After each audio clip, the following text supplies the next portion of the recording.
Bon, bonsoir à tous. Alors, le Club Alma est très heureux cette année de vous retrouver pour la première conférence que nous faisons. Donc après plus d'un an et demi de conférences en distanciel et même de non-conférences, on est très heureux de pouvoir revenir ici ce soir. Donc pour rappel, le Club Alma, c'est l'association culturelle du campus. Donc on essaie de proposer un panel d'activités tout aussi différentes les unes que les autres et pour pouvoir rendre les élèves les plus heureux possibles. Donc chez Alma, c'est un peu le concept, c'est un peu avoir sa propre culture finalement. Et il n'y a pas une seule culture universelle chez Alma, si ce n'est celle du partage et du partage des savoirs. Et donc pour ce soir, je voudrais remercier plusieurs personnes, et le Club Alma d'ailleurs voudrait remercier plusieurs personnes finalement, parce qu'on est plusieurs dans ce bureau. Alors on a tous les acteurs de la préparation de la conférence, on a toutes les personnes qui ont répondu présentes pour cette première conférence ce soir, donc que ce soit toutes les personnes ici, les personnes qui sont ici dehors pour nous aider. On a aussi les membres de l'administration, la JBTV pour les photos et les vidéos de ce soir, pour avoir des beaux souvenirs. On a aussi le bureau et le staff du Club Alma qui travaillent depuis des mois maintenant pour permettre à l'association et aux activités de se dérouler du mieux possible. On a aussi Achille, notre VP conférence, qui depuis la création du bureau travaille pour nous permettre justement de faire toutes ces belles choses. Et surtout, merci à Monsieur Bigot de venir ce soir, d'avoir répondu présent pour faire cette conférence. Présent. Et désormais, donc, je vous souhaite à tous une très bonne conférence et une bonne soirée. Et Monsieur Bigot, je vous laisse la place pour votre conférence sur la diffusion de la culture francophone dans le monde.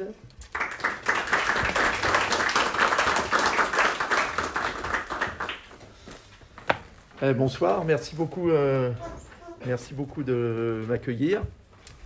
La diffusion de la culture française dans le monde, oui, effectivement, c'est un sujet d'importance. C'est la place de la France dans le monde. Elle est à la fois historique, elle est importante et elle est menacée. Nous, à TV5 Monde, on est diffusé sur l'ensemble de la planète, puisqu'on est y compris en Chine et en Corée du Nord, et sous-titré en 13 langues, dont le coréen et dont le chinois simple et le chinois traditionnel, mais aussi sous-titré en japonais. Je dis ça parce que je sais que certains ici étudient le japonais.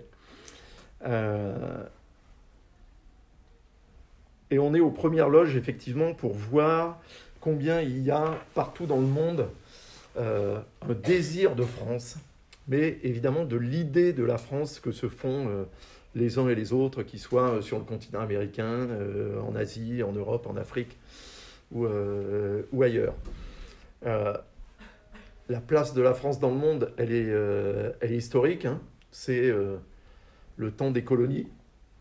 Le choix de la culture française et le choix de la langue française, il n'a pas nécessairement été fait spontanément par ceux qui sont les francophones aujourd'hui. Ça leur a été imposé, souvent à coups de canon, de fusils, de baïonnettes, de tromblons ou autres instruments, à la fois par l'armée, par les colons, par des religieux aussi. Donc, c'est nécessairement une relation qui est très particulière. C'est une histoire commune et en même temps un divorce à partir de la fin des années 50, du début des années 60. Partout sur la planète, il y a ce désir de France. Alors, qu'est-ce qui attire de nous chez les autres? C'est notre histoire, c'est notre culture, c'est pour certains c'est aussi notre culture politique, notre système démocratique. Dans un certain nombre de pays, ils ont choisi de calquer leur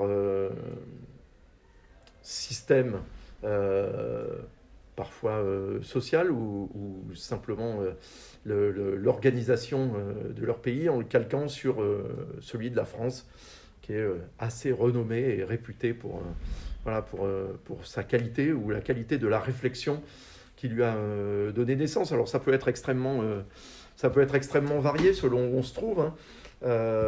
Au Sénégal, par exemple, toutes les institutions sénégalaises sont calquées sur le modèle français, mais c'est un choix des Sénégalais. Pour le coup, ça n'est pas ce qui a été imposé par la colonisation. Au contraire, c'est au moment de la décolonisation que les Sénégalais ont fait le choix de calquer leurs institutions naissantes sur les institutions françaises. Le Sénégal, hein, juste au passage, c'est le seul pays d'Afrique francophone qui n'a jamais connu la dictature. Au Brésil, par exemple, c'est les institutions culturelles qui ont été calquées sur les institutions françaises. Ça va de leur ministère de la culture à leur société d'auteurs ou leur société d'artistes. Alors que la présence française au Brésil, elle n'a pas duré très très longtemps. Elle a duré suffisamment longtemps pour donner son nom au Brésil, Brasil. Mais c'est le bois de braise. C'est en français, on disait c'était le pays du bois de braise. Et c'est comme ça que les Brésiliens se sont appelés Brasil.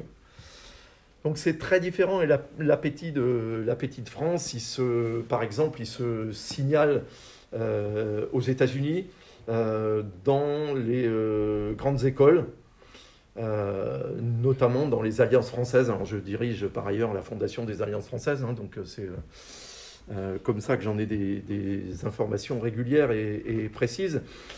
Bien sûr, le français n'est pas parlé par une majorité, ni même par une quantité importante d'Américains. Mais en revanche, depuis quelques années, depuis 7-8 ans maintenant, à job égal, évidemment, quand on sort déjà de grandes écoles, etc., et qu'on est américain, le fait de parler français, ça va être le plus, qui va faire que c'est vous qui allez avoir le job par rapport à quelqu'un qui a des compétences ou des diplômes équivalents aux vôtres et qui, par ailleurs, peut-être parle aussi allemand, espagnol, évidemment anglais, hein. Même s'il y a écrit nulle part que l'anglais est la langue officielle des États-Unis. Hein. Ils n'ont pas besoin de langue officielle. Hein. Du coup, ils n'ont pas l'espagnol comme deuxième langue non plus. Voilà. D'ailleurs, le français se situerait à peu près comme troisième langue, hein, la plus parlée quand même aux États-Unis. Grâce à la Louisiane, ça, a priori, tout le monde le sait, parce que tout le monde a vu des films avec des Cajuns qui parlent un français qu'on a d'ailleurs parfois un peu de mal à comprendre. Mais aussi dans le Maine. Donc le Maine, c'est un État au nord de la côte Est, contre le Canada, et où évidemment énormément de Canadiens, soit bilingues, soit francophones, habitent ou viennent travailler. Donc en fait, il y a 2 États aux États-Unis qui accueillent beaucoup d'Américains francophones. C'est le Maine comme la Louisiane. Mais voilà, ce désir de France, c'est celui de notre culture, c'est celui de notre histoire, c'est celui de nos institutions, c'est celui de nos valeurs. Alors qu'on n'est pas les seuls, hein, à pratiquer ou à revendiquer, hein, mais la République, la démocratie, la laïcité, la tolérance, la diversité, désormais le développement durable, hein, qui vient s'y ajouter. Évidemment, pour certains, la Chine, hein, évidemment, s'intéresse beaucoup à la France, hein, et enseigne le français de manière assez remarquable. D'ailleurs, à la fois parce que les Chinois considèrent que sans doute les Français sont au monde le peuple le plus différent d'eux, mais qui leur ressemble le plus. En tous les cas, il y a une affection forte des Chinois pour les Français, alors qui est aussi en partie liée au fait que Charles de Gaulle était un homme politique français qui a accédé à la présidence de la République et qui était issu de la haute hiérarchie militaire. Pardon, je dis ça parce que comme vous êtes jeune, vous n'avez peut-être pas connu le fameux général. Mais donc, il a été le premier chef d'État occidental à reconnaître la Chine on disait Mao Tse-tung à l'époque, maintenant il faut dire Mao Zedong, mais c'était le même. Et puis, parce que les Chinois ont un problème, ils sont trop nombreux sur leur territoire, hein, Donc ça entraîne des problèmes non seulement de surpopulation, mais aussi des problèmes de pollution. La pollution entraîne des problèmes de santé, les problèmes de santé entraînent des problèmes sociaux. Et s'il y a une chose dont le gouvernement chinois ne veut pas entendre parler, c'est des problèmes sociaux. Alors on peut dire c'est paradoxal pour un pays qui est construit même sur l'idée originelle de marxisme et de socialisme, mais c'est leur plus grande peur, c'est les problèmes sociaux. Et donc, ils ont pour idée d'expatrier, mais d'expatrier de manière définitive, pas juste pour quelques années, plusieurs dizaines, voire centaines de millions de Chinois, là où à la fois il y a des ressources inexploitées et de la place, c'est-à-dire en Afrique. Et donc pour ça, il y a 2 langues qu'il faut apprendre pour pouvoir travailler en Afrique, c'est l'anglais et le français. Et donc c'est notamment pour ça que le gouvernement chinois a d'absolument excellents cours d'apprentissage et d'enseignement du français. On travaille d'ailleurs nous beaucoup avec eux là-dessus sur pas mal de choses. C'est des gens qui sont extrêmement impressionnants d'engagement, de connaissances et d'amour de la France. Alors évidemment, quand ils viennent ici, je pense que la vie à Paris ou en France est un peu plus marrante qu'en Chine. Donc en même temps, ils sont heureux d'être ici. Mais ceci pour vous dire que donc, oui, la place de la France dans le monde et le désir de France, il est très important partout. Il est parfois déceptif, parce qu'évidemment, dans un certain nombre de pays, c'est évidemment pas le cas des Américains ou des Chinois, mais notamment en Afrique, et en Afrique francophone en particulier, même si le président de la République, Emmanuel Macron, fait en sorte... Alors, il avait fait une partie de son service à la coopération à Lagos, au Nigeria.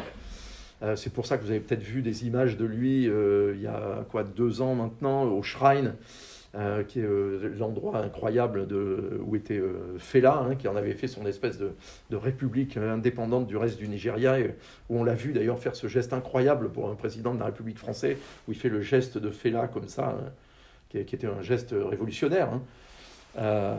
Mais donc il a beaucoup conscience, et j'étais encore au dîner pour la clôture de l'opération Africa 2020 il y a 3 semaines à l'Élysée, où il avait tenu à inviter beaucoup d'Africains anglophones, et donc de ne pas traiter et considérer uniquement l'Afrique francophone. Et c'est très bien, parce que c'est une réalité, il faut... surtout quand on se projette dans l'avenir, faut bien voir que le Nigeria, d'ici 25 ans, va être le 3e pays le plus peuplé de la planète, après l'Inde et la Chine. La République démocratique du Congo, francophone, sera le 7e. C'est évidemment la démographie mondiale, elle est en Afrique aujourd'hui. Elle est maîtrisée en Asie, qui évidemment, avec la Chine et l'Inde, ont été les pays où la démographie s'envolait, mais maintenant elle est beaucoup mieux maîtrisée, particulièrement en Chine. Maintenant, la démographie qui va exploser, qui explose déjà au XXIe siècle, c'est la démographie africaine, ce qui rend évidemment ce continent et les relations avec les Africains d'autant plus importants et capitaux.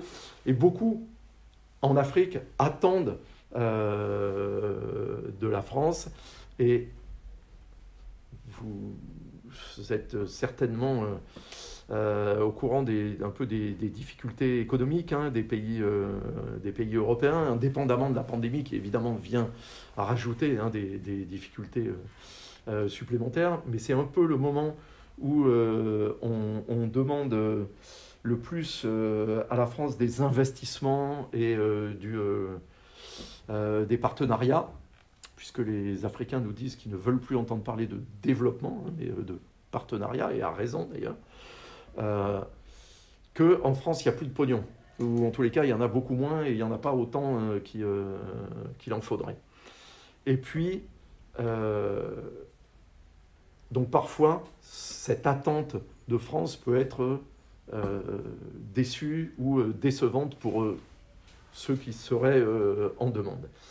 Et puis on arrive à un moment de l'histoire, puisque je vous ai dit que voilà, la France, elle était admirée, elle était désirée, mais elle est aussi, l'influence française est aussi menacée.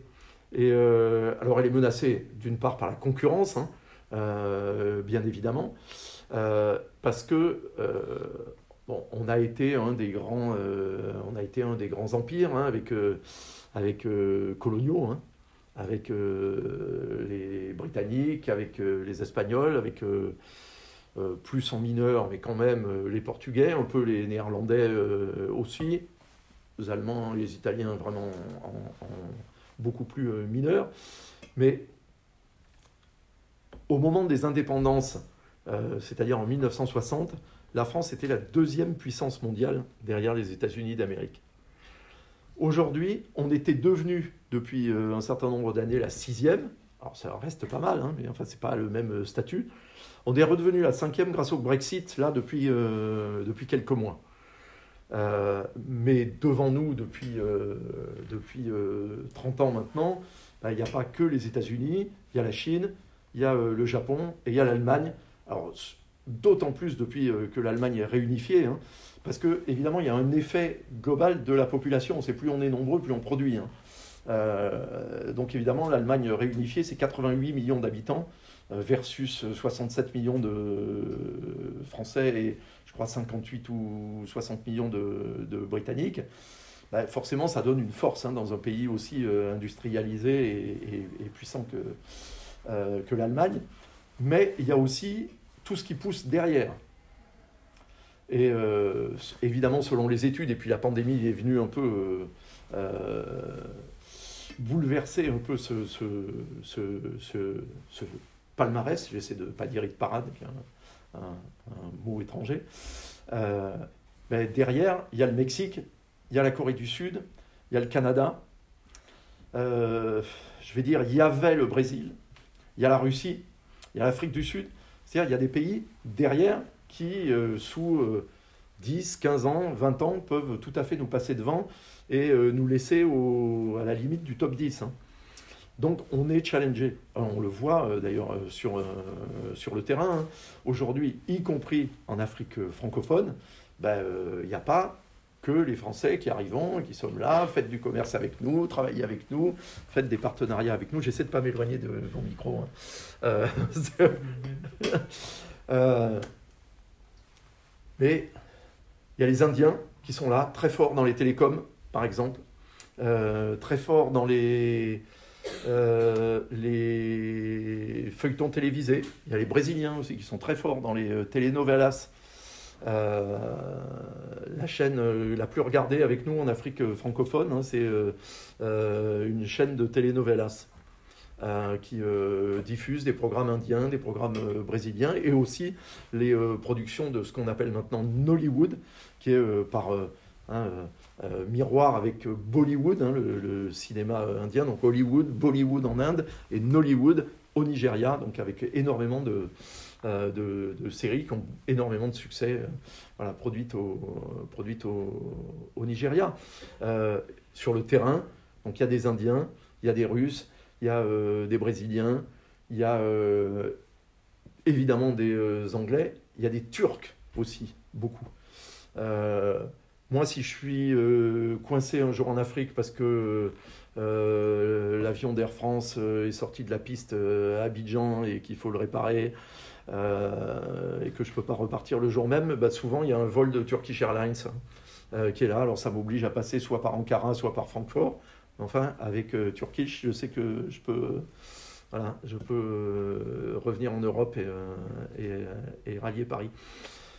Donc non seulement on est challengé sur le terrain, c'est-à-dire économiquement, hein, mais aussi beaucoup de mouvements de jeunesse, hein, puisque sur le continent africain, hein, l'âge moyen, c'est 17 ans. Hein. C'est pas le cas de l'Allemagne et du Japon, hein, qui sont les deux pays les plus vieillissants de la planète. La France n'est pas très loin derrière, mais enfin la situation en France n'est pas aussi grave démographiquement qu'elle l'est dans les deux anciens alliés de 40-45. Je pense qu'il n'y a pas de lien de causalité. Hein. Mais donc, beaucoup dans les nouvelles générations africaines, il y a un ressentiment qui s'exprime beaucoup plus, et ça inclut l'Afrique méditerranéenne, hein, donc le Maghreb et le Machrek, un ressentiment très fort, alors qui accompagne tous les mouvements hein, de wokisme, de culture de l'annulation, voilà, hein, de tous les mouvements qui veulent généreux, qui veulent réparer le passé, mais en réécrivant un peu l'histoire. Alors donc c'est très compliqué, hein, je ne vais pas vous faire un cours sur le wokisme aujourd'hui, je vous rassure, mais c'est le vrai sujet du moment. Et donc, évidemment, il y a un ressentiment contre la France. Alors, évidemment, en partie en raison de la colonisation, mais d'une certaine façon, beaucoup plus en raison de la manière dont la France a géré les rapports pendant la décolonisation. Alors, la fameuse France-Afrique, hein, qui est censée être soldée depuis très longtemps, mais hein, dont voilà, reste quand même un certain nombre d'héritages. Et surtout, parmi les choses qui sont reprochées à la France, il y a le fait de soutenir un certain nombre de dictateurs hein, en Afrique. Alors évidemment, c'est de la réelle politique, hein, mais oui, bien sûr, il y a beaucoup de mouvements, hein, Ça me suffit, le ballet citoyen, etc., qui reprochent beaucoup à la France et à la diplomatie française de soutenir Paul Biya au Cameroun, Denis Sassou Nguesso au Congo-Brazza, Idriss Déby au Tchad. Alors Idriss Déby, c'est fini, mais d'avoir permis que ça soit son fils qui lui succède, la situation en Centrafrique, le double coup d'État au Mali, coup d'État en Guinée hein, aussi.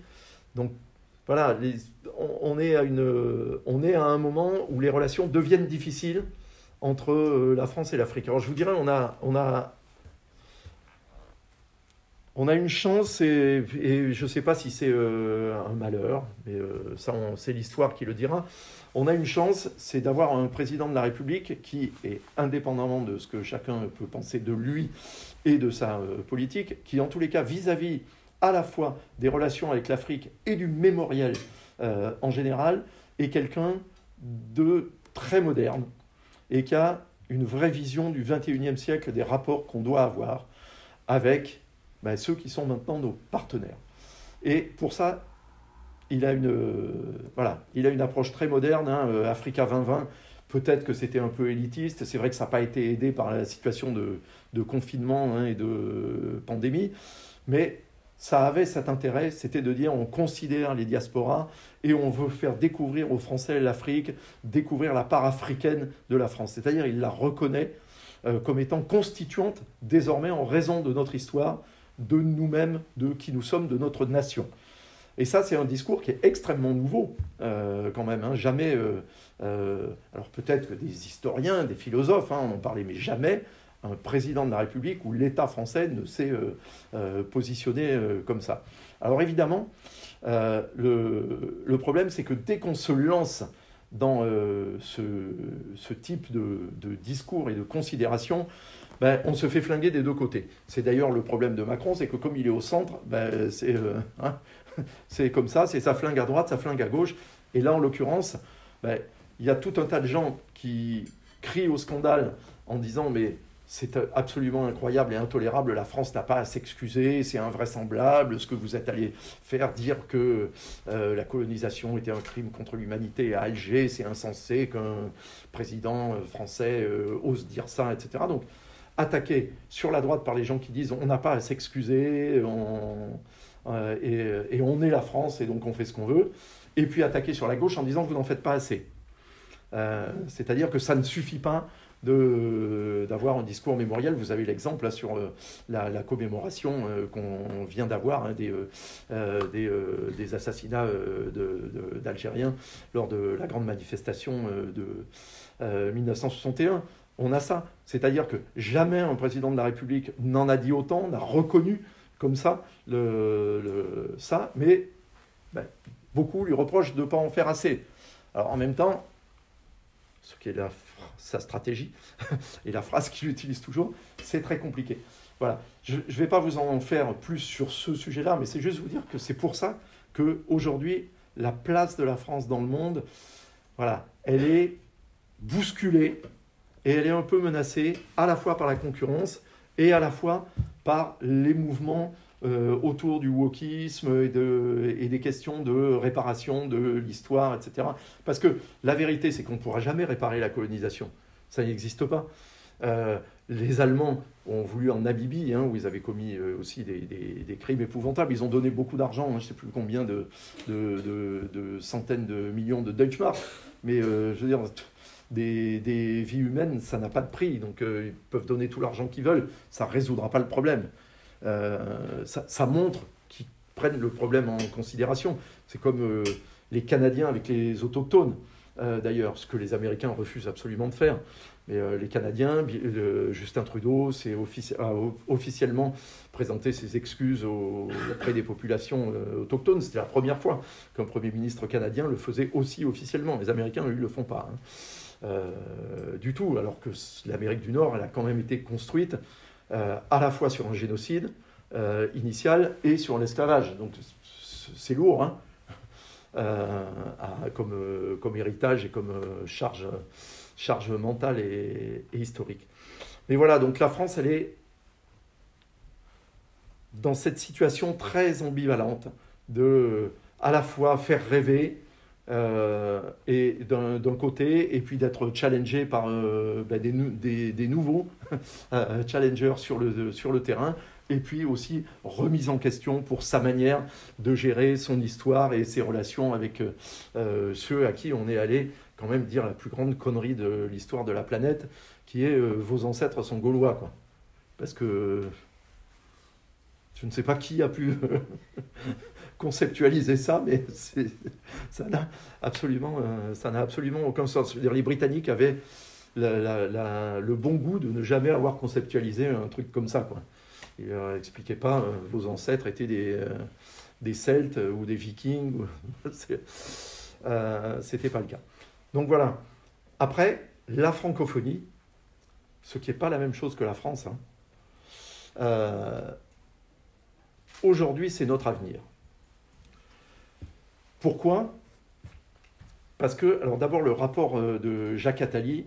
Donc Jacques Attali, je ne sais pas si vous voyez, mais c'est voilà, un économiste, philosophe, écrivain, etc., qui était le grand conseiller culturel, notamment, hein, de François Mitterrand, et chef d'orchestre aussi, etc. Enfin, c'est un grand intellectuel français, mais a fait un rapport, je crois que c'était en 2014, mais peu importe, mais qui démontrait qu'on fait 60% de plus de commerce avec des gens dont on partage la langue, dont on parle la même langue.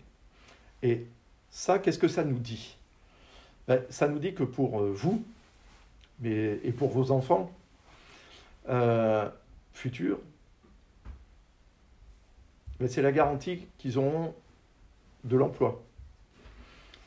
Que la France continuera à peser dans le monde, que la langue française continuera à peser dans le monde et qu'on aura donc une influence et une importance économique, culturelle, géopolitique partout sur la planète. Parce que la chance de la France et du français, qui sont deux choses qui sont évidemment extrêmement liées, mais qui ne sont pas la même chose.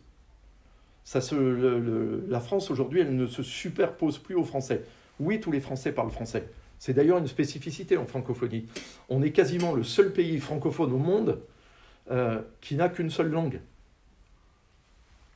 En Belgique, il y a 3 langues officielles, hein. Français, néerlandais et l'allemand. En Suisse, 4 langues officielles. Le français, l'italien, le Schweizerdeutsch, donc qui est leur patois alémanique, et le romanche. Canada, il y a le français et l'anglais. Donc c'est très rare. En francophonie, Bah après, vous avez dans tous les pays africains, rien qu'au Sénégal, il y a une vingtaine de langues, même si le Wolof est en train, plus ou moins, de trouver un statut de langue, de co-langue officielle avec le français. Il y a une vingtaine de langues parlées au Sénégal, qui est un pays qui fait à peu près doit être un peu plus grand que la Belgique, mais enfin qui n'est pas un très grand, voilà, qui est pas un très grand pays géographiquement. Au Rwanda, il y a 4 langues. Il y a le français, l'anglais, le swahili et le kinyarwanda. Il y a sans doute aussi d'autres petites langues locales en plus, mais il y a 4 langues officielles en tous les cas. Au Rwanda, dans lesquelles on peut s'exprimer officiellement. Le français, c'est la langue de la culture, l'anglais, c'est la langue de l'administration au Rwanda, et le swahili et le kinyarwanda, c'est la langue qu'on parle dans la rue. Mais la francophonie, aujourd'hui, elle pèse à peu près, selon les derniers rapports qui ont été faits à la fois par le Population Prospect de l'ONU en 2013 et plus ou moins confirmés par les études de l'Organisation internationale de la francophonie, dont TV5 Monde est l'opérateur audiovisuel, considère qu'il y a à peu près 300 millions de locuteurs du français dans le monde. Aujourd'hui, il y en a à peu près un peu plus de 100 millions qui sont au nord, il y en a 200 millions qui sont au sud. Pour des raisons comptables faciles, ok, le Vietnam est plutôt au nord, mais on le compte avec le sud. Si vous voulez argoter sur les chiffres et les dénominations. Mais les projections qui sont faites montrent qu'il y aurait peu ou prou en 2050 700 millions de francophones au monde, mais il n'y en aura toujours que 100 millions au nord, sauf qu'il y en aura 600 millions au sud. Donc qu'est-ce que ça dit, cette bascule? Mais ça dit que le français, il n'appartient plus à la France. C'est qu'aujourd'hui, le français, c'est quelque chose que nous partageons entre tous les francophones de la planète et qu'il évolue. Et c'est d'ailleurs ce qui pose plein de problèmes et plein de crispations ici en France. Alors, tout le monde se plaint de l'arrivée de l'anglais, des anglicismes par ailleurs, etc. Mais surtout, le français, il évolue ailleurs qu'en France. On aime bien se moquer parfois de l'accent des Québécois et de leurs expressions, etc. Mais ils font évoluer la langue. Et évidemment, en Afrique, la langue évolue. Alors non seulement vous avez tous les créoles possibles de la planète, mais par exemple, vous avez en Côte d'Ivoire, il y a cette langue très originale qui s'appelle le Nouchi, qui est une espèce de mélange à la fois argotique, de français, de baoulé, et vraisemblablement de parler abidjanais que je ne maîtrise pas et que je ne connais pas, mais en tous les cas, c'est une nouvelle langue qui se développe un peu plus tous les jours, puisqu'en plus, depuis la guerre civile, beaucoup d'Ivoiriens sont venus s'installer à Abidjan, donc la ville est devenue énorme, et donc tout le monde parle Nouchi dans la rue. Mais la place du français, elle est importante, et la francophonie, elle est importante. Pourquoi? Parce que, d'abord, avec l'anglais, c'est la seule langue au monde qui est parlée sur les 5 continents. C'est pas le cas de l'espagnol, c'est pas le cas de l'arabe, c'est pas le cas du mandarin, c'est pas le cas de l'hindi. Alors peut-être ça sera suivi du mandarin bientôt, mais en tous les cas, c'est une des 2 seules langues qui est parlée partout, d'une part. D'autre part, c'est la 2e langue étrangère la plus enseignée au monde après l'anglais. Donc ça veut dire qu'il y a, en plus de la démographie africaine, en tous les cas, si nos amis africains décident de continuer à s'exprimer en français, la plupart des Africains, mais comme les Néerlandais, comme les Allemands, comme les Scandinaves, parlent tous 3, 4, 5 langues, voire en général. Mais aussi longtemps qu'il y a le français parmi ces langues-là, c'est la garantie de notre influence partout sur la planète. Le petit handicap qu'on a, c'est qu'on ne représente grosso modo que, je crois, 5% des publications sur Internet. Ça, c'est plus embêtant. Et qu'est-ce que ça nous dit? Ça nous dit que peut-être que le français, il est beaucoup, beaucoup parlé, notamment en Afrique, il est parlé oralement, mais il est moins écrit.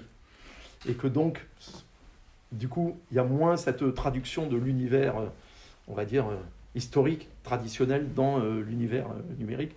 Et d'ailleurs, c'est une des grosses préoccupations de nos États, parce que pas uniquement de la France.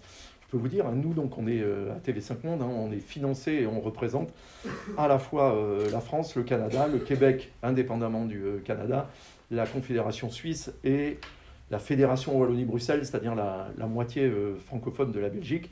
Et on représente par ailleurs, mais ils ne nous financent pas, les 88 États qui sont membres de l'Organisation internationale de la francophonie, qui d'ailleurs est un peu un machin, parce que parmi ces 88 États, il faut bien intégrer qu'il y en a une trentaine qui sont véritablement francophones, parce qu'après, il y a la Corée du Sud, l'Argentine, le Costa Rica, le Qatar, et qui ne sont pas des pays où tout le monde vous parle français dans la rue.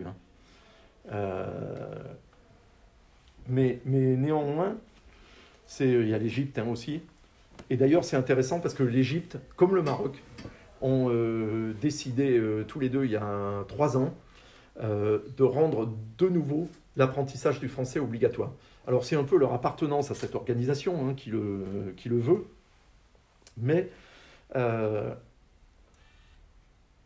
c'est aussi parce que ils pensent que s'ils apprennent à leur jeune génération à parler le français, ils liront en français, ils liront de la presse en français, ils liront des ouvrages, ils liront de la littérature ou des ouvrages scientifiques ou philosophiques, etc. en français. Et donc, ils les exposeront à ce qui sont les valeurs partagées de la francophonie. C'est très important, évidemment, nos valeurs. En même temps, moi, je fais toujours un peu attention parce que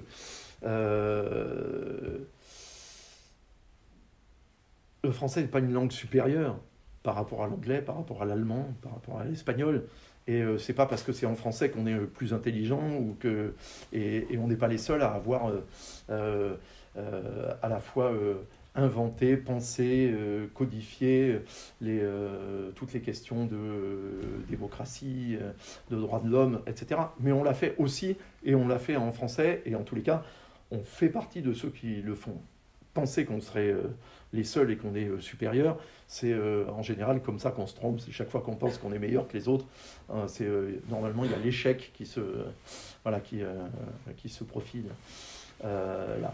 Et donc la francophonie, c'est la vraie chance en fait pour la France de conserver l'influence qu'elle a eue et qu'elle a connue et qu'elle perdait progressivement depuis la décolonisation et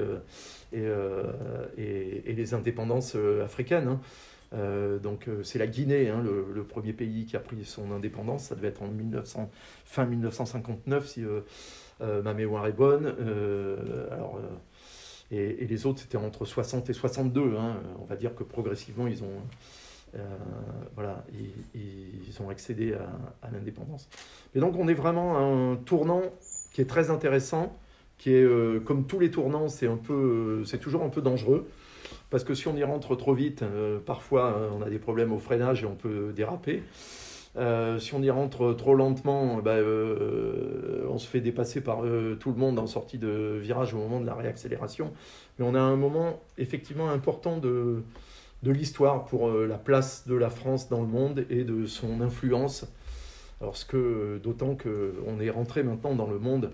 Alors, espérons qu'on a définitivement abandonné le monde militaire et qu'on est exclusivement dans le monde de ce qu'on appelle en anglais le soft power, qui n'a pas de vraie, très bonne... Je cherche depuis des années la vraie... Parce qu'en français, on dit la politique d'influence. Mais déjà, dans politique d'influence, il y a politique et il y a influence, donc c'est moins que soft power. Mais en même temps, le pouvoir doux ou le pouvoir sympa, c'est ringard en français. Donc on n'arrive pas à trouver la bonne expression pour exprimer en fait ce qui est la raison de la domination anglo-saxonne aujourd'hui dans le monde et de l'anglais.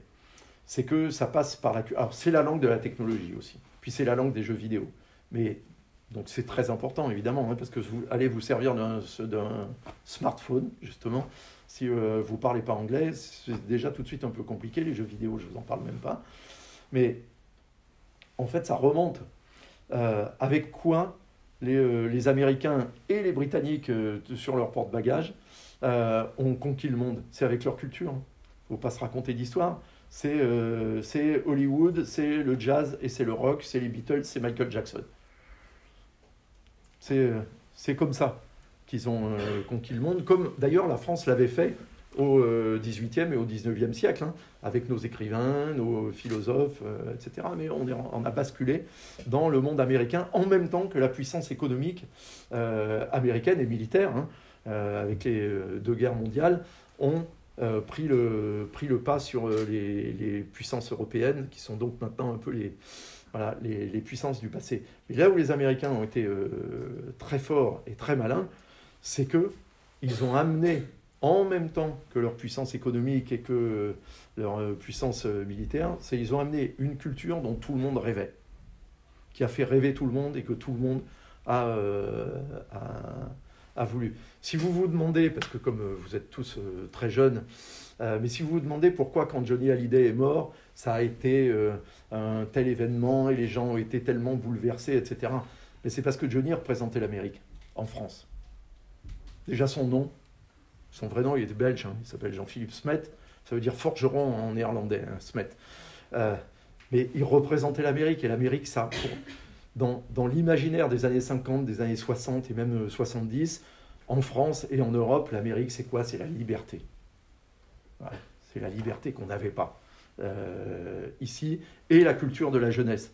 Parce que c'est la première fois ce que ça a apporté, pardon, ça déborde du cadre de ce qui était le périmètre de mon intervention, mais c'est la première fois, à partir des années 50 et surtout 60, que la première fois dans l'histoire de l'humanité que la jeunesse impose sa culture aux autres. Jusque-là, c'était toujours les parents, les grands-parents qui imposaient leur culture. C'était ce qu'on apprenait à l'école, et puis après, on lisait ce qu'il fallait lire, etc. On écoutait les grands airs d'opéra ou la musique classique, voilà, mais qui étaient décidés à l'avance. Pour la première fois, qu'est-ce qui arrive? Elvis Presley, les Beatles, qu'est-ce qui change? C'est que d'un seul coup, c'est des gamines qui ont 14 ans et des mecs qui en ont 17 qui imposent leur culture au monde entier. Comment ils font? Parce que pour la première fois dans l'histoire de l'humanité, ils ont la puissance économique. C'est toute l'affaire des teenagers, etc. Mais là, je déborde complètement de ce qu'était mon propos. Mais voilà, la France, elle a aussi besoin, pour son influence dans le monde, d'essayer de retrouver une culture internationale. Et d'ailleurs, vous le voyez, quels sont les artistes français qui sont connus dans le monde entier? Je vous mets les footballeurs de côté. Parce que fort heureusement pour notre fierté et notre dignité, maintenant, on a une équipe de France de foot qui est 2 fois championne du monde, 2 fois championne d'Europe, voilà. Donc, on existe. Mais les stars françaises, c'est qui? Pardon? Exactement. Ils chantent dans quelle langue? Voilà. C'est-à-dire qu'aujourd'hui, être une star française, c'est quasiment être obligé de chanter en anglais. Ça vaut pour Christine and the Queens, qui est une star au Royaume-Uni, beaucoup moins aux États-Unis, mais pareil. Quand elle est en Angleterre, elle chante en anglais. Elle fait en général 2 versions de ses disques, une version en français, une version en anglais. Donc voilà aussi quelle est un peu notre limite. Alors on recommence à avoir, alors on a Michel Houellebecq et 2-3 écrivains aussi maintenant qui sont traduits en anglais. Mais voilà où est notre limite. Alors, est-ce que les Espagnols s'en tirent mieux que nous? Est-ce que les Italiens s'en tirent mieux que nous? Est-ce que les Allemands s'en tirent mieux que nous, etc. Ben non, en fait, ça montre bien que c'est un peu l'Europe, on est un peu le vieux monde, et qui a du mal à s'exporter sans passer par ce qui est devenu la lingua franca Et alors, lingua franca, ça ne veut pas dire la langue française. Hein. Ça veut dire la langue universelle. Hein, celle à travers laquelle tout le monde se comprend. Cette espèce de, je sais pas, d'espéranto ou de volapük mondialisé. Aujourd'hui, c'est l'anglais. Donc, c'est une de nos, voilà, c'est une de nos limites. Après, le principe même de la vie et de la physique et de la nature, c'est l'impermanence. Donc, le XXe siècle a été vraiment le siècle de l'anglais. Le français avait été la langue du XVIIIe et du XIXe, un peu partagé, en partie partagé avec l'allemand. Est-ce que le XXIe, le XXIIe, ça sera le mandarin? Ou est-ce que ça sera l'hindi? J'en sais rien. C'est pas impossible. Les choses sont jamais figées. Elles sont amenées à bouger. On voit bien d'ailleurs qu'aujourd'hui, le centre du monde, la récente affaire des sous-marins, dont vous avez forcément entendu parler, montre bien les choses. C'est que l'intérêt des Américains, aujourd'hui, il est plus tant vers l'Atlantique et vers l'Europe que vers le Pacifique, l'Inde, la Chine, le Japon, la Corée, l'Australie. On voit bien, nous qui travaillons avec les Canadiens, on voit bien aujourd'hui. Le Canada, ce qu'on en connaît quand on est français, en général, c'est Montréal et Québec, éventuellement Toronto, Ottawa, si on est si on parle anglais et si on est très aventureux. Mais aujourd'hui, le Canada, ça se passe de l'autre côté, à Vancouver. Il se passe des choses à Toronto, hein, c'est quasiment une ville américaine, même si elle est au Canada. Mais Vancouver, le port tourné, qui régulièrement d'ailleurs est cité dans chaque fois que tous les 2 ans en général, il y a quelle est la ville où il est le plus agréable de vivre au monde. C'est toujours Vancouver qui sort en premier. Alors c'est très beau, etc. Bon, il pleut. Il y a un microclimat, donc il ne fait pas trop froid, mais c'est très humide, il pleut beaucoup, c'est des îles, hein, évidemment, etc. Mais Vancouver, ça regarde vers la Chine, ça regarde vers le Japon, ça regarde vers l'Inde, etc. Et les Canadiens, ils commencent à pencher comme ça. Les Américains, avec la Californie, ça fait longtemps, hein, qui regardent aussi vers l'Est de l'autre côté. Donc on voit bien ce déplacement, en tous les cas économique, et même on voit bien que les stratégies militaires, elles sont... L'affaire des sous-marins, hein, c'est ça qu'elle vient nous dire, c'est qu'aujourd'hui, la grande question militaire, elle est, heureusement pour nous, elle n'est plus en Europe. Enfin, il faut espérer, parce qu'on a des voisins un peu turbulents hein, aussi. Mais c'est qu'elle s'est déplacée vers le Pacifique. Et on voit bien que la grande rivalité, aujourd'hui, c'est États-Unis-Chine, avec... les Chinois ils viennent de récupérer Hong Kong. On sait que le prochain objectif, c'est Taïwan. Hein, ils ne s'en cachent pas.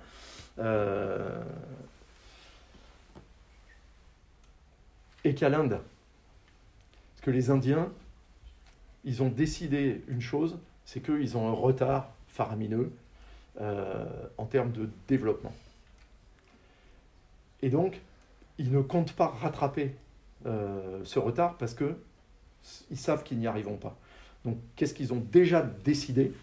C'est de jouer 2030-2050. Donc aujourd'hui, tous les petits Indiens, du code.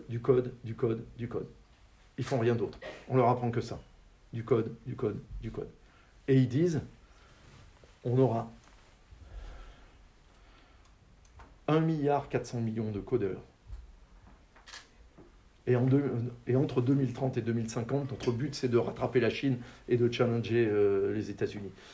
Parce que comme je vous le disais tout à l'heure, quand on est très nombreux, si on arrive à se développer, évidemment, si endémiquement on est pris par la pauvreté, par la maladie, les problèmes de santé, etc., voire les rivalités, on n'y arrive pas.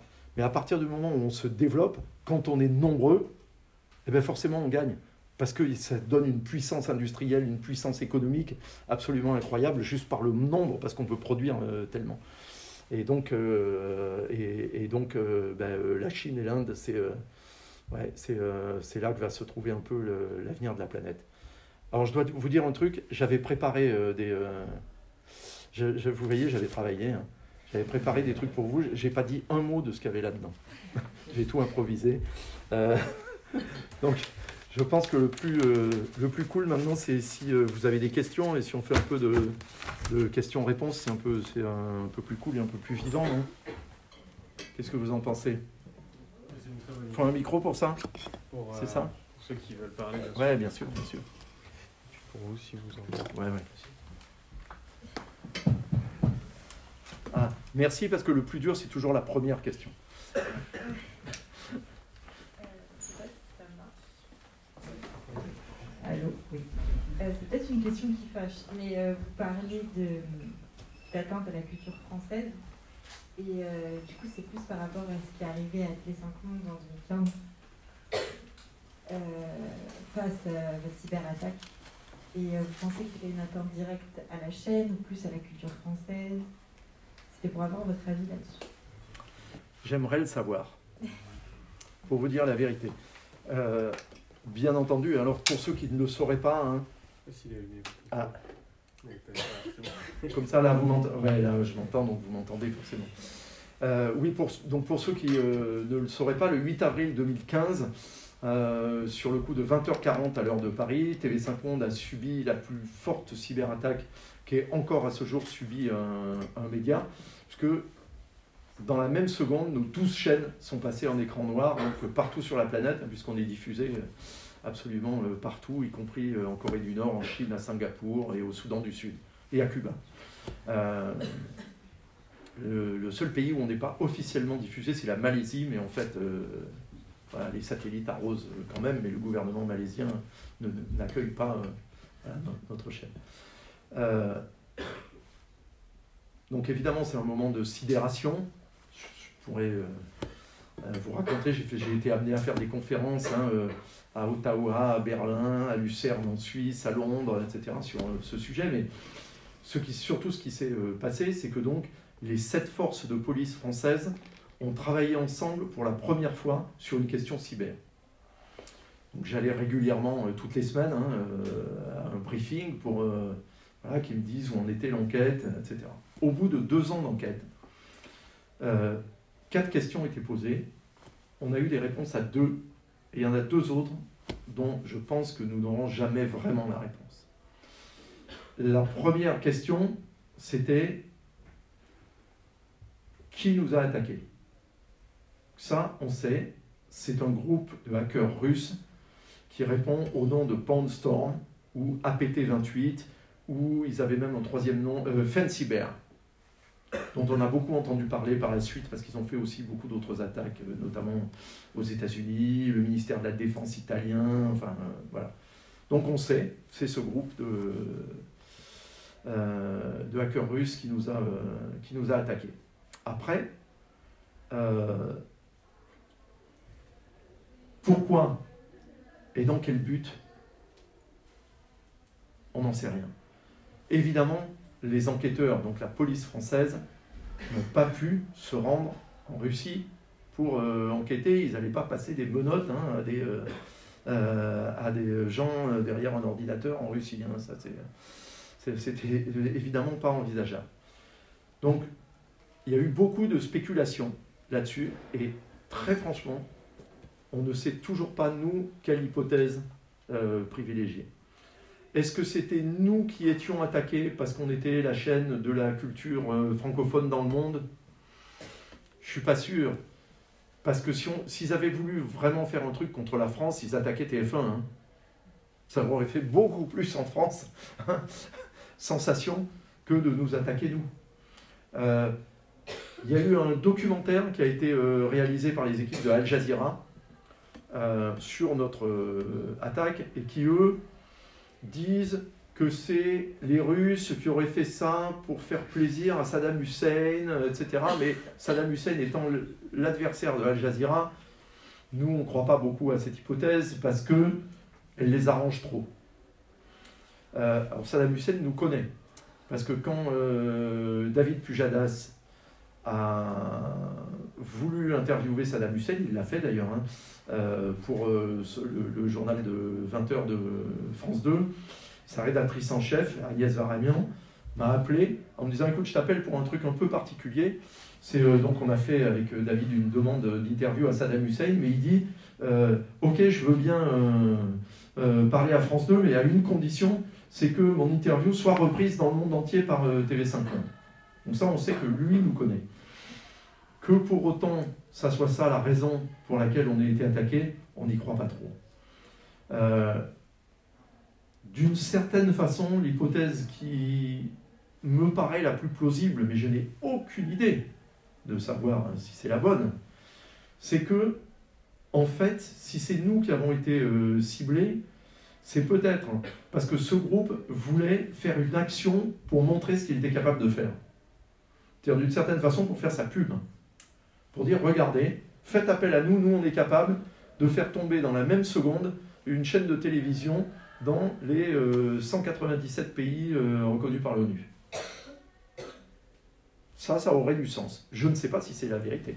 Et puis l'autre question à laquelle les n'ont pas pu répondre, évidemment, c'est qui est le commanditaire derrière ce groupe de hackers russes.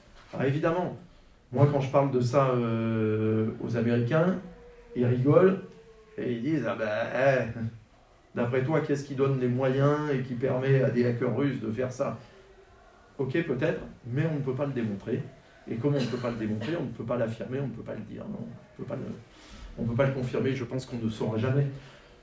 Ou si peut-être un des hackers, un jour sur son lit de mort, confesse quelle était la réalité du but de cette attaque. Et pour quelle stratégie. Merci beaucoup. Et juste un petit commentaire, mais du coup, je sais que la chaîne avait été énormément affaiblie suite à cet événement. Et c'était pour savoir si depuis, ça allait mieux financièrement même pour vous. Enfin, pas vous personnellement, mais je veux dire la chaîne. Si, je peux vous dire, moi je suis allé pas bien pendant quelques temps. D'abord, je suis rentré chez... Ça a eu lieu donc à 20h40. Je suis rentré chez moi. Alors heureusement, j'habite pas très loin. Entre 7h et 7h30 du matin pour prendre une douche et me changer. Mais j'ai pas beaucoup dormi pendant plusieurs jours. On ne savait pas. Alors, on a réussi à rétablir au bout de... sur le coup de 5h du matin, on a réussi à rétablir un programme unique sur l'ensemble de nos chaînes. Et à 11h, je crois, on avait rétabli chacune de nos chaînes dans sa programmation propre. Et à 18h, on a pu reprendre nos propres productions. Mais d'avril jusqu'en novembre, je ne savais pas si mes gouvernements bailleurs de fonds, enfin les nôtres, ce n'est pas les miens personnellement, vous l'avez souligné, allaient nous aider financièrement. Parce que cette blague, elle nous a coûté sur le moment 10 millions d'euros. Parce que tous nos systèmes d'information avaient été détruits. D'ailleurs, c'est un miracle. Si on a survécu, c'est un miracle. C'est parce que, peut-être, le précurseur de l'un d'entre vous... alors, il faut que je vous donne du contexte, c'est qu'on venait de lancer une nouvelle chaîne 2 heures avant. C'est quand même pas tous les jours qu'on lance une nouvelle chaîne. En l'occurrence, c'était une chaîne destinée à faire la promotion dans le monde de l'art de vivre à la française. Justement, à la demande de Laurent Fabius, qui était à l'époque le ministre des Affaires étrangères. Et il était venu, d'ailleurs, c'était lui qui avait déplacé l'icône sur un écran et qui avait lancé la chaîne. Vous connaissez peut-être, vous voyez peut-être dans les bêtisiers de l'histoire de la télévision, on voit quand les gens appuyaient sur un grand truc comme ça. Maintenant, la technologie a changé, c'est juste une icône qu'on déplace. Mais donc, grâce à ça, il y avait du personnel technique qui était resté plus tard que d'habitude dans la chaîne pour être sûr que le bébé, qui était la nouvelle chaîne, tout se passait bien, etc. Heureusement que ça s'est produit ce jour-là. Parce que normalement, à 20h40, il y a encore du monde chez nous. Je veux dire, il y a la rédaction, etc. Mais les personnels de la DSIT, eux, à cette heure-là, ils sont rentrés chez eux. Et là, ils étaient là exceptionnellement. Et c'est l'un d'entre eux qui a réussi, alors pendant que l'attaque se déroulait, donc déjà nos écrans étaient noirs, etc., on ne pouvait plus les mettre, etc., mais qui a réussi à identifier où se trouvait le malware dans nos systèmes et a réussi à donc identifier la machine dans laquelle il était à cet instant précis et à la débrancher. Et ainsi, il a stoppé l'attaque. Parce que si l'attaque était allée jusqu'au bout, ils auraient détruit non seulement absolument tous nos systèmes, non seulement informatiques, mais nos systèmes de diffusion, les MUX, etc., et toutes nos archives. Et là, ce n'est pas 10 millions d'euros qu'il m'aurait fallu, c'est 50 ou 60. Et personne ne me les aurait jamais donnés, puisque les 10 millions d'euros, on n'en a donné que 40%. Ça veut dire que les 60% d'autres, il a fallu que je les fasse en économie et en redéploiement sur mon budget propre.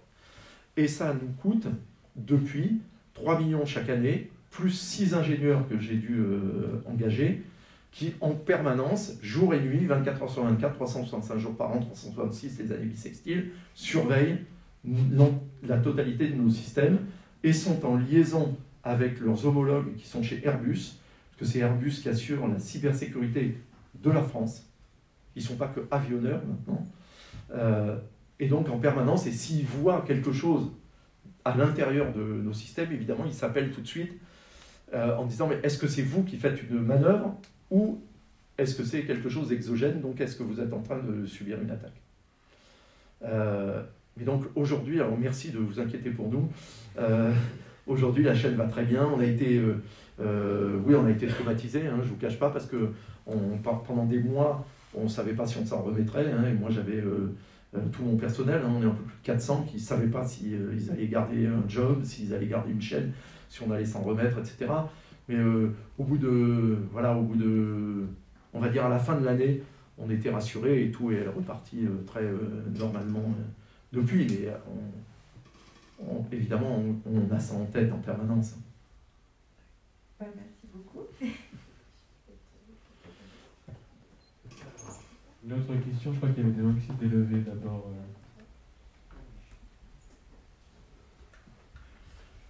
Par rapport à la même chose, ce qu'il y a eu en 2015, vous avez aussi le piratage de vos comptes, vos réseaux sociaux, et la diffusion des données par rapport aux militaires français qui avaient fait des attaques contre les djihadistes et les militants de Daesh. Est-ce que ça vous donne pas une raison de trouver le commanditaire ou dans quel but ce piratage a eu lieu? Alors, effectivement, vous avez raison. Alors, je vais même vous dire exactement moi ce que j'ai vécu. Donc, on était assez euphorique. On venait de lancer une nouvelle chaîne. On avait tenu notre conseil d'administration. Le ministre des Affaires étrangères était venu lancer une chaîne, etc. Donc, on était assez contents. Et j'avais le président de Radio-Canada qui était là. Donc, voilà, à Paris. Donc, je l'invite à dîner. Et donc, je l'invite à dîner dans un grand restaurant qui s'appelle Prunier, qui est à côté de la place de l'Étoile.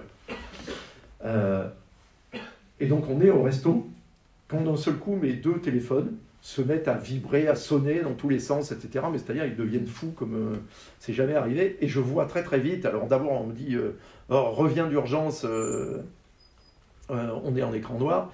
Et d'autre part je vois des captures d'écran qu'on m'envoie, donc avec effectivement des messages en français, en anglais, en arabe, menaçant alors le président de la République française, qui était François Hollande à l'époque, les soldats français en opération, le porte-avions Charles de Gaulle, etc.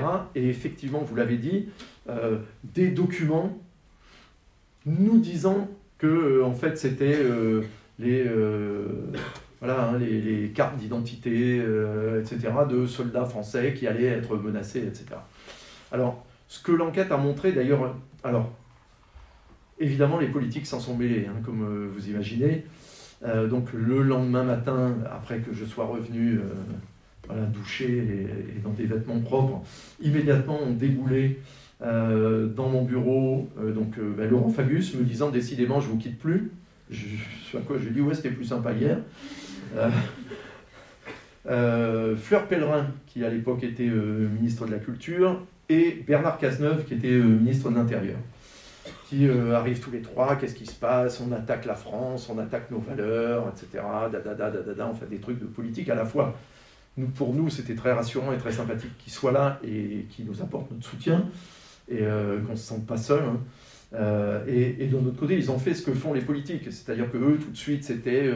parce qu'il faut, évidemment, quand je vous dis le 8 avril 2015, il faut bien que vous intégriez que c'est 3 mois après les attentats Charlie et les attentats de l'hypercacher. Donc Paris et la France sont traumatisés à ce moment-là. D'ailleurs, je dois vous dire que moi, tout de suite, quand j'ai eu ces messages, la première peur que j'ai eue, c'est qu'il y ait y compris une attaque sur le bâtiment, c'est-à-dire une attaque physique sur le bâtiment, et de dire, il faut qu'on trouve le moyen de mettre les personnels à l'abri.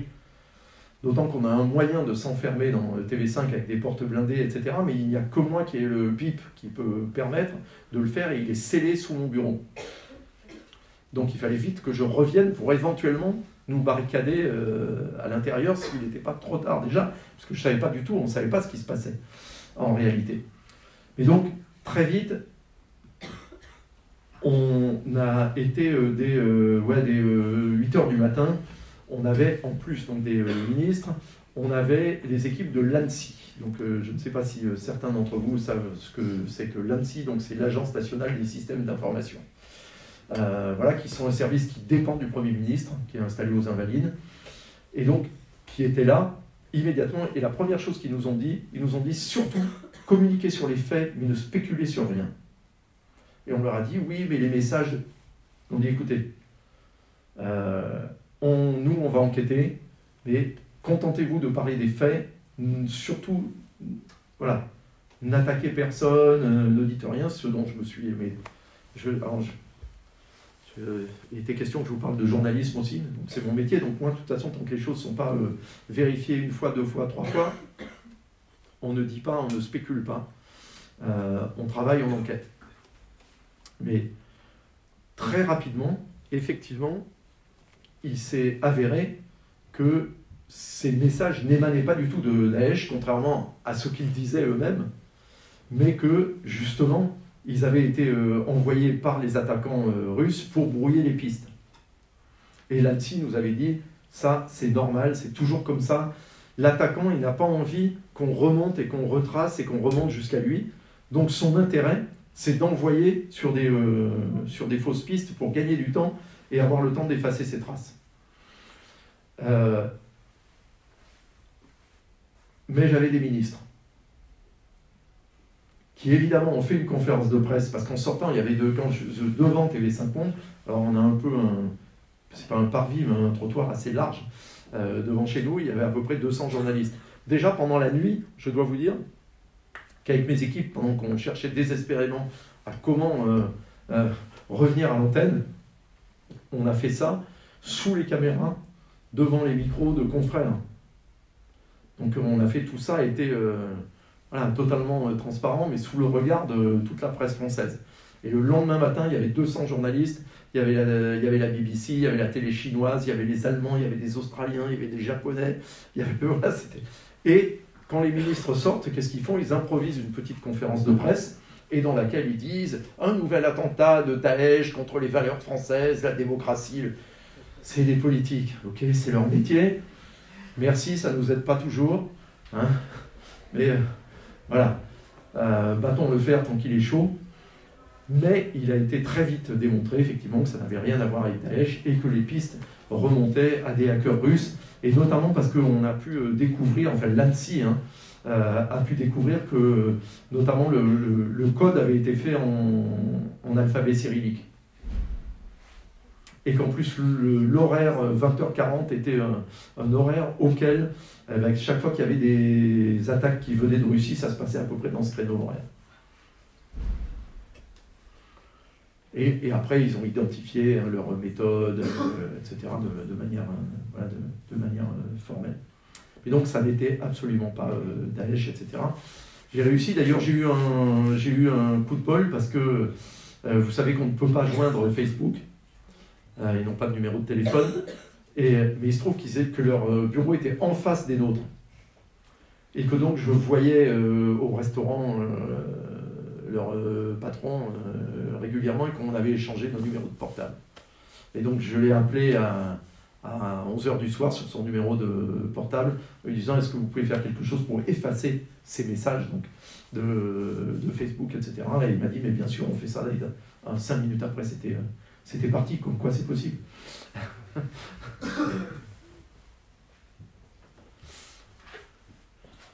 Une autre question peut-être?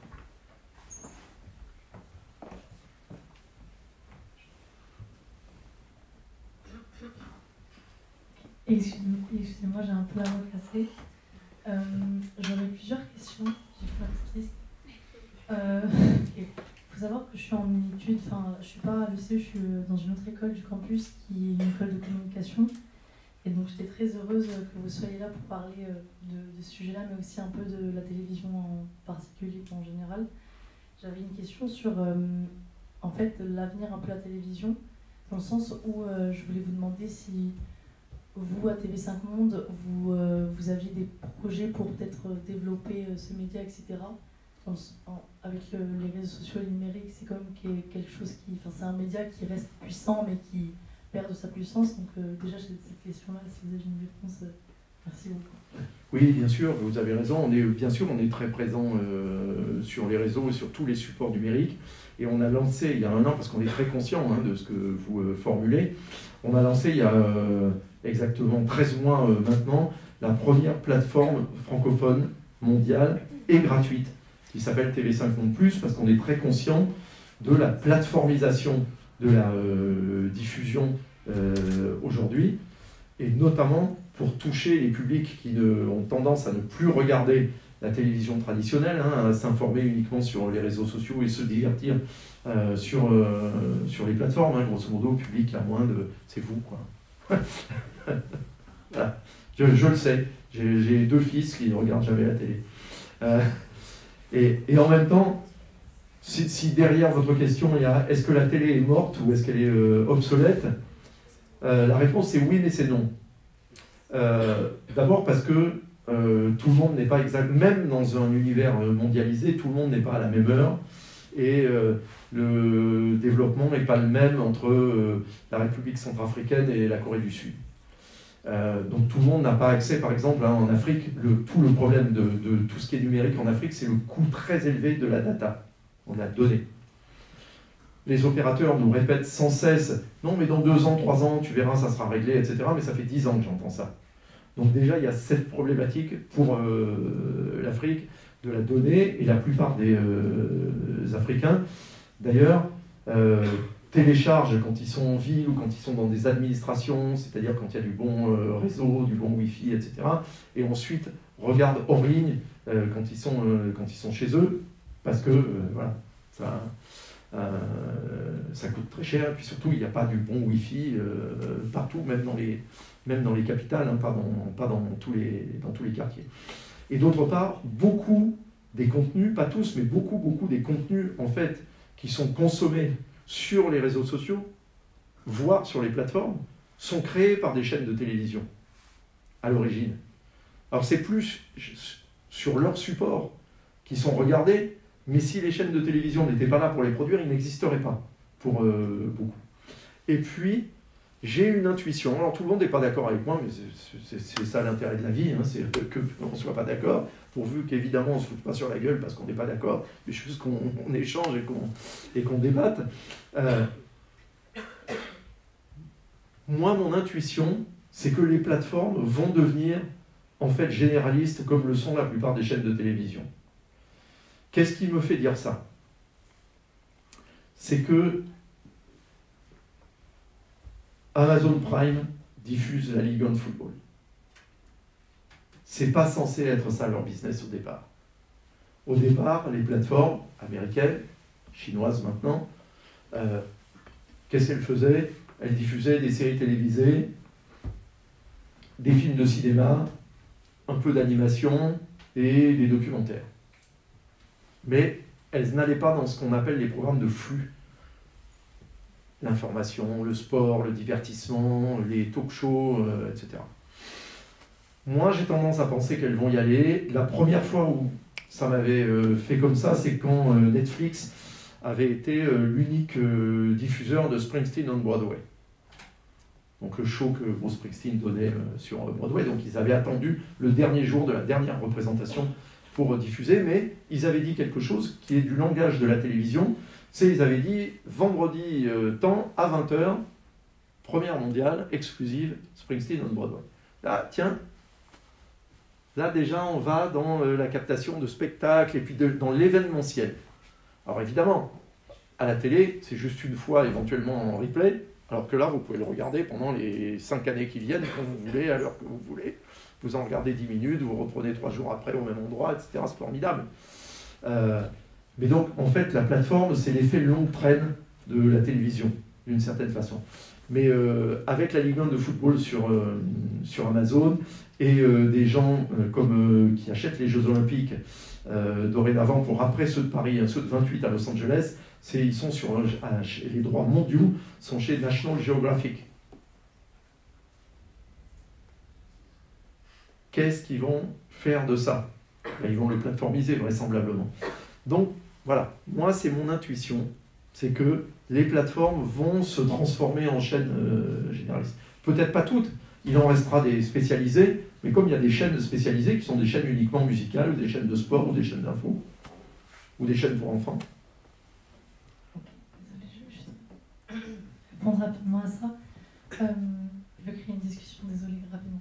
Mais je suis complètement d'accord avec vous, dans le sens où, par exemple, sur Netflix, on peut trouver des documentaires, il y a même tous les mois des trucs sur l'actualité, etc. Et j'avais une question par rapport à ça, parce qu'aujourd'hui, je pense que l'une des raisons pour lesquelles, nous, par exemple, on préfère les plateformes comme Netflix ou Amazon, c'est aussi l'absence de publicité. Et vu que les médias comme TV5 Monde vivent de publicité, est-ce que vous pensez qu'un jour la publicité va en quelque sorte copier ce que font les plateformes et proposer des abonnements, un peu comme ce que fait Canal+? Alors, il y a du placement de produits dans les programmes des plateformes. Donc la publicité, elle n'est pas absente, elle est simplement sous une forme qui est évidemment beaucoup plus fluide. C'est-à-dire que vous avez, écoutez, encore hier soir, j'ai regardé une série américaine sur Netflix donc qui s'appelle The Blacklist, et alors il y avait un énorme gros plan sur la calandre Land Rover. Donc ben voilà. Ça veut dire que Land Rover, non seulement a payé, mais a fourni tous les véhicules pour le tournage de la série. Donc la publicité, elle est quand même présente. Mais très différemment, elle est présente de manière intelligente et pas avec le fameux pavé de 30 secondes là qu'on vous martèle entre deux programmes. Donc oui, ça change et ça évolue. Nous, on ne vit pas, juste pour techniquement vous répondre, on ne vit pas de la publicité, même s'il y a de la publicité sur certaines de nos chaînes, pas sur toutes. Par exemple, aux États-Unis, notre chaîne est commercials free, mais on vit d'abord on est au service public, donc on vit déjà des subventions de nos 5 gouvernements, bientôt 6, parce qu'on s'apprête à accueillir la principauté de Monaco parmi notre gouvernance et notre financement. C'est le seul moyen d'avoir de la croissance aujourd'hui, budgétaire, c'est d'avoir de la croissance externe, parce que les États ne vont pas nous donner plus.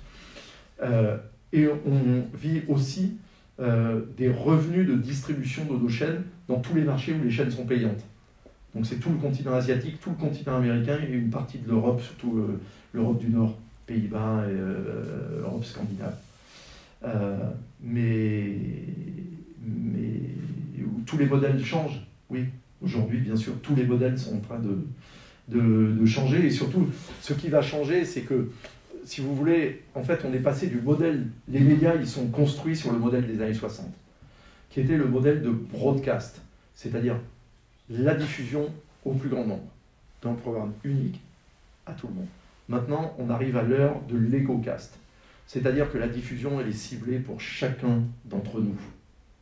C'est à ça que sert la data, c'est à ça que va servir l'intelligence artificielle. Elle ne va pas servir qu'à ça, bien sûr, elle va servir à ça aussi.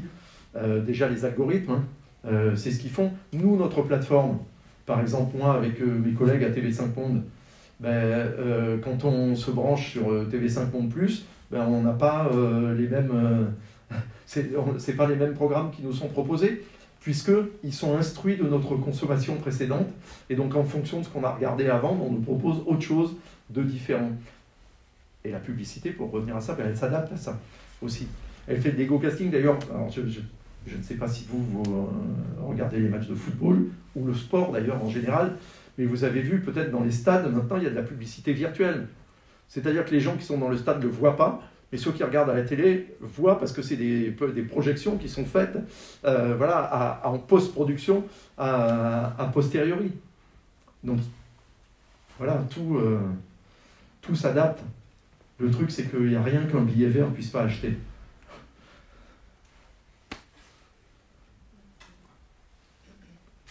Alors, on va peut-être poser une dernière question. Parce que... J'en vois plein. Alors si vous je vais essayer de répondre beaucoup plus court. Si vous êtes prêt à rester, je pense que les étudiants sont très, très, très heureux. Mais... il ne faut pas mettre en retard et mettre les étudiants en retard aussi. Merci beaucoup. On m'entend? Ok. Déjà, merci beaucoup pour la conférence, c'était très intéressant. Et ensuite, moi, ma question, c'est facile. C'est est-ce que vous êtes publié, vous avez dit que vous étiez publié en Chine, il me semble. Et je me demandais, est-ce que vous avez affaire à la censure là-bas et comment est-ce que vous gérez ce problème potentiellement? Alors oui, on est diffusé en Chine, on reçoit même des revenus de distribution de la part du gouvernement chinois, entre 300 et 500 000 euros selon les années. Et on a des très très bonnes relations avec le CIC, qui est donc l'équivalent de l'Office du tourisme de Chine, ainsi qu'avec CCTV, donc la télévision centrale chinoise, et pas uniquement leur chaîne CGTN, donc qui est leur chaîne en français diffusée en Afrique. Alors, oui, en fait, les relations qu'on a avec eux, elles sont franchement très très bonnes. Mais oui, on est censuré de temps en temps dès lors qu'on aborde un des 3 T. Donc Tibet, Taïwan, Tiananmen. Il y a eu un peu Hong Kong aussi ces 2 dernières années. Mais en fait, ils nous disent, on comprend, chez vous c'est différent de chez nous, il faut que vous acceptiez. Donc en fait, si on a un sujet sur Taïwan, puisqu'en ce moment on en parle, juste ils nous collent en écran noir pendant 3 minutes, 4 minutes, et puis ça reprend derrière. Voilà. Et tous les ans, quand le directeur de mon bureau de Hong Kong donc, se rend à Pékin pour renouveler notre licence de diffusion en Chine, on est sous-titré en chinois, en chinois simple et en chinois traditionnel. On lui fait la liste de en fait, tout ce qu'on a fait qui ne leur a pas plu pendant l'année. Et puis c'est pas que nous, parce que comme on diffuse les JT, les magazines de France 2, de Radio-Canada, de la télévision belge, de la télévision suisse, ils nous imputent à nous aussi tout ce qui ne leur a pas plu dans ce qu'on a diffusé de nos partenaires, évidemment. Et donc il a droit à la litanie de tout ce qu'on a fait de mal, et puis après ils disent « mais on vous aime bien, c'est pas grave, tenez, on re-signe pour l'année prochaine ».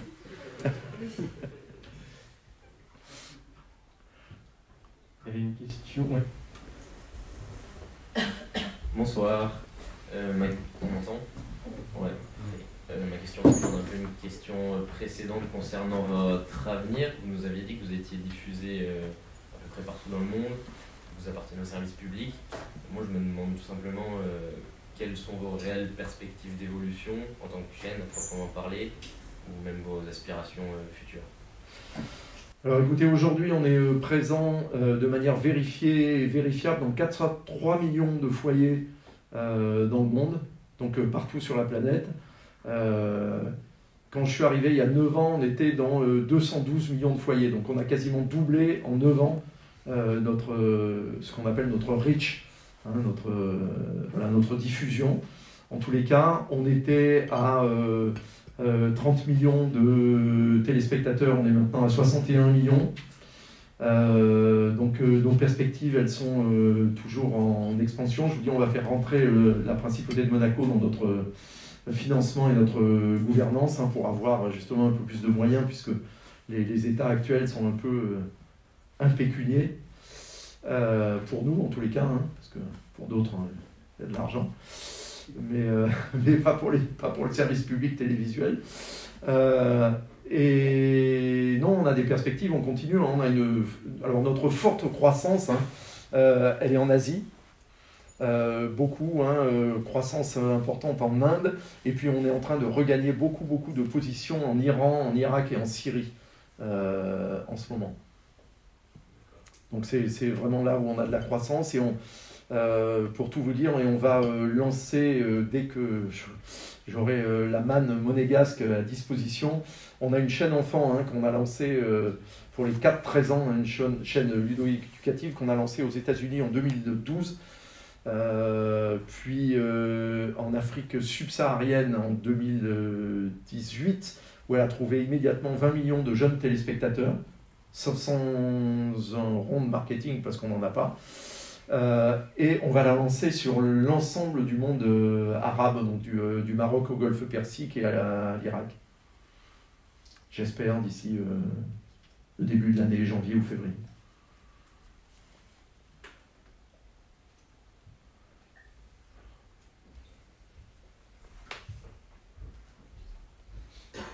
Je ne veux pas vous faire coucher trop tard non plus.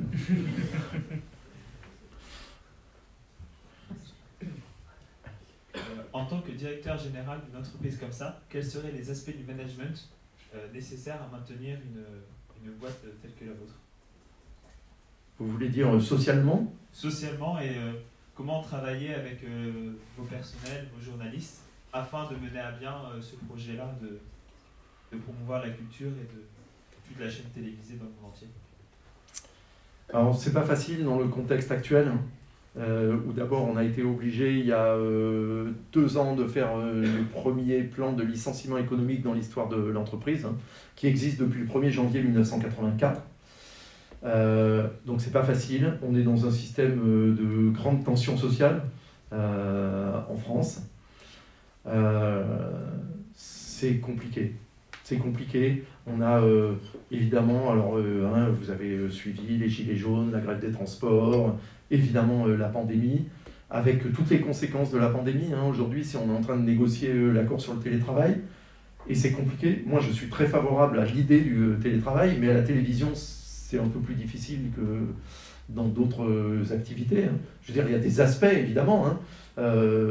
Le service juridique, la finance, l'administration, etc. peuvent très bien travailler avec 50% de télétravail, sans difficulté. En revanche, les journalistes, les monteurs, pour faire le boulot, d'abord c'est un boulot qui se fait en commun, qui sort du débat, de la discussion, de l'échange d'idées et de l'émulation aussi. Donc c'est beaucoup plus compliqué. Et puis alors là, on rentre dans une année électorale, donc vous imaginez que ces tensions ne vont pas retomber. Et puis il y a la question que j'évoquais tout à l'heure, toutes les questions de wokisme, de sexisme, de harcèlement, et je ne parle pas que du harcèlement sexuel, le harcèlement moral, etc. Toutes ces questions, elles existent dans toutes les entreprises. Et je vous dirais que presque en tous les cas, les questions de harcèlement, notamment, et même les questions de sexisme à la télévision, c'est difficile à gérer dans les médias en général, parce que si vous voulez, comment dire, on a un langage fleuri un peu, mais sauf qu'on ne peut plus aujourd'hui. Mais voilà, souvent le journaliste s'exprime un peu comme dans des vestiaires, et ça n'est plus possible. Du coup, quelles seraient les qualités d'un bon manager aujourd'hui? Alors je vais vous dire la vérité, et ça n'est pas mon cas. C'est quelqu'un qu'on admire.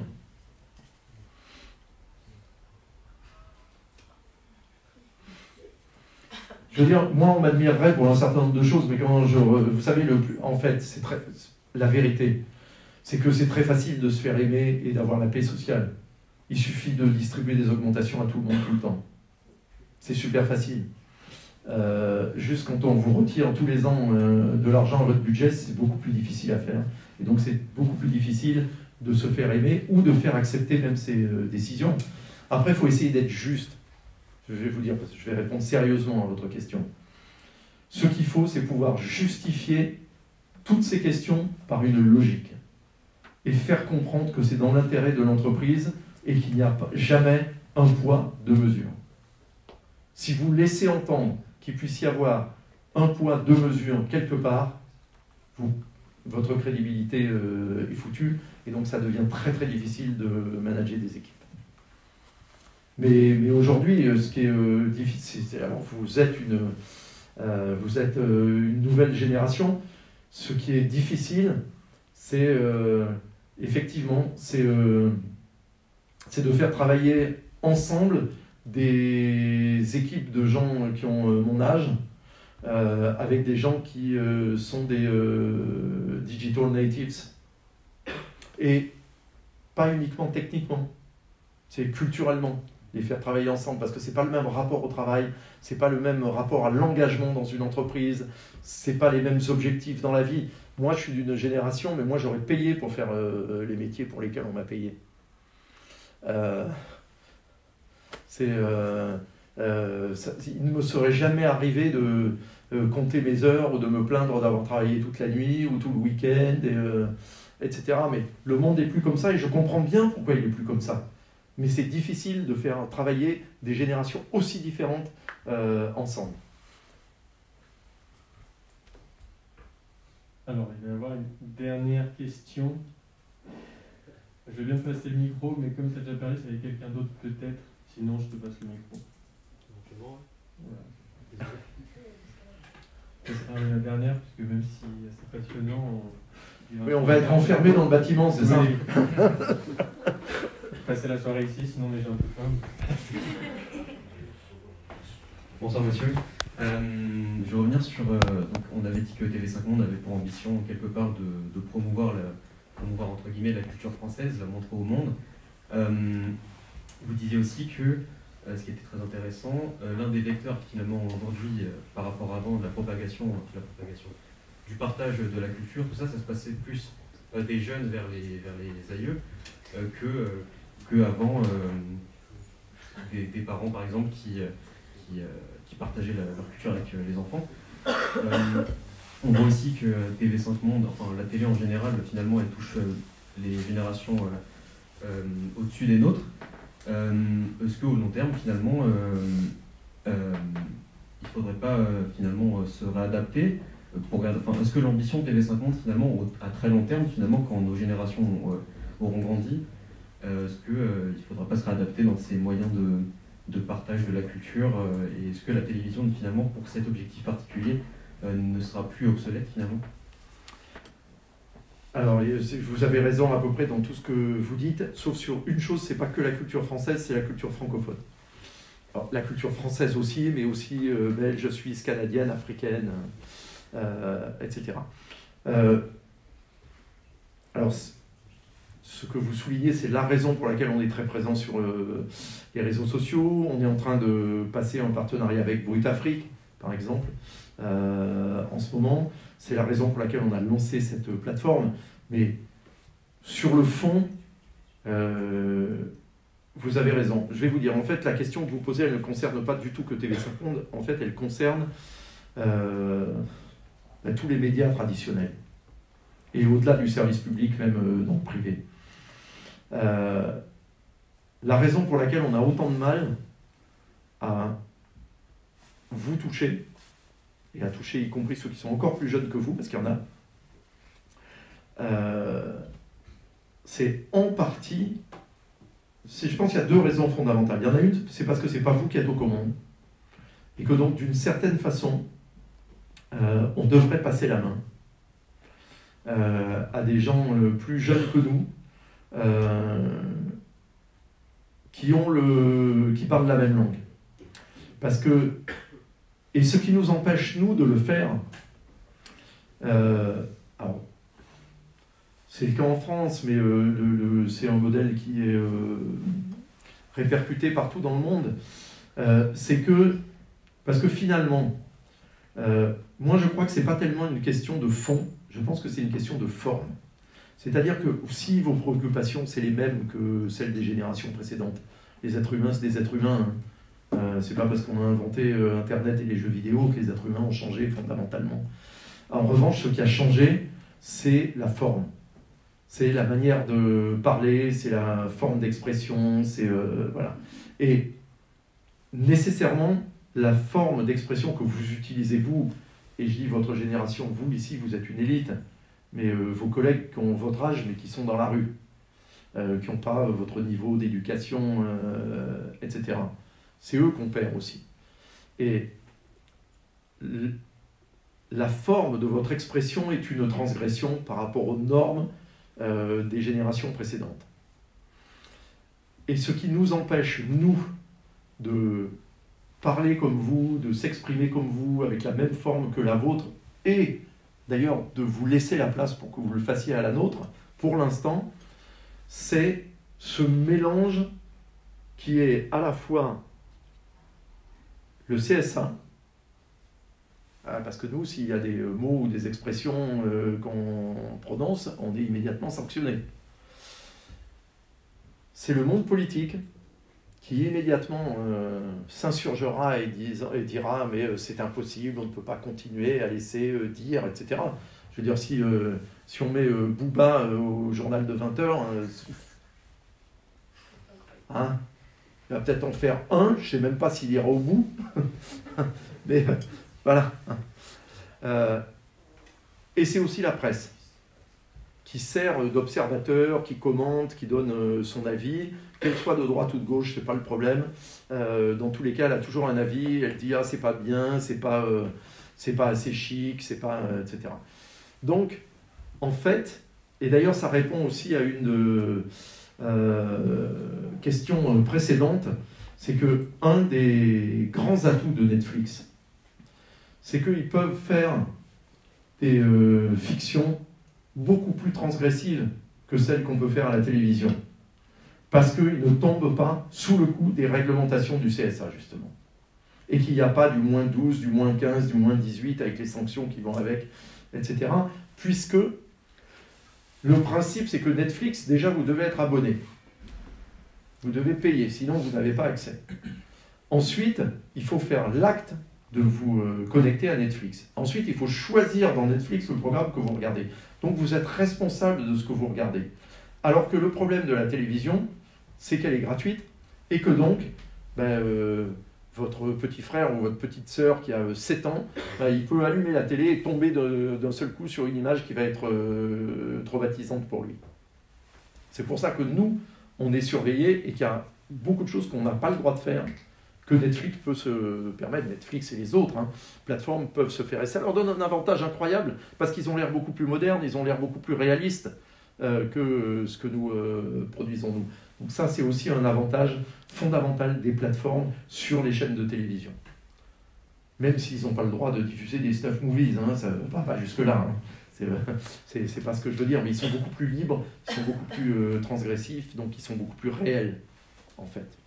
Voilà. Donc la vraie difficulté, aujourd'hui, c'est ça. Et moi, je pense que la seule solution, ça sera de vous donner les clés. Et finalement, on les trouve déjà à travers les réseaux sociaux, finalement, et ce genre de...